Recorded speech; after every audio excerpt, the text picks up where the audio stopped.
Hey, welcome back. It's Pat from PJM Scheduling Services. So we're going to show you a filter today. How do you find what's driving a specific activity or a milestone in your schedule?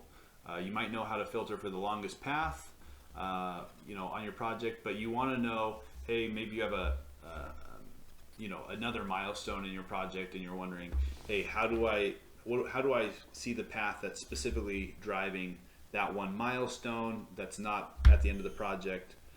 So this is how you would do that. So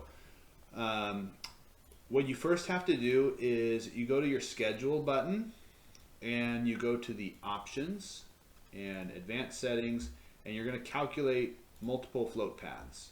You're going to choose free float, and then you're going to choose the specific activity that you're wanting to excuse me, that you're wanting to see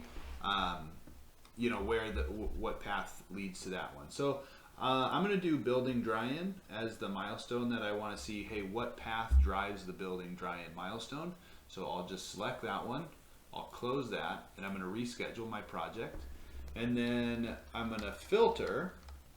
Let's create a new filter, and we're going to call this one float path equals 1. And I'm going to say where the float path is equal to a value of 1. So that's the most critical path to that, that's on this float path leading to my building dry-in milestone. So I'm going to apply that filter, and then there is my path leading to the building dry-in. So that's how you search for, finding the path that leads to a specific activity. There's another trick that I've used in the past, which is what you do is you just add an activity into your schedule, and I just call it a dummy activity. And I have I just assign a really large duration to make sure that the total duration of the activity would push beyond the project completion date, and I would assign it.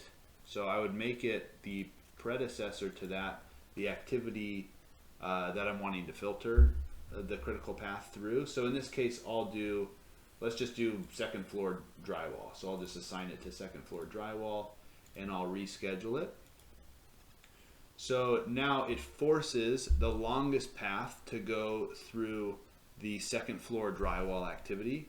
And you can see there's no successor on the end of the dummy. So it just forces the longest path to be through that sequence of activities. And so then I can run my filter for longest path, and I can see pretty clearly, okay, here is that path that leads to the second floor drywall activity. And then what you might do if you wanted to print this as a layout, just delete your dummy activity. So just delete it, reschedule the file, and then that way you have your accurate total float, and so now it's ready to be printed. So hope that helps. If you have other filters that you want to see me do, just leave a comment below. All right, see you next time.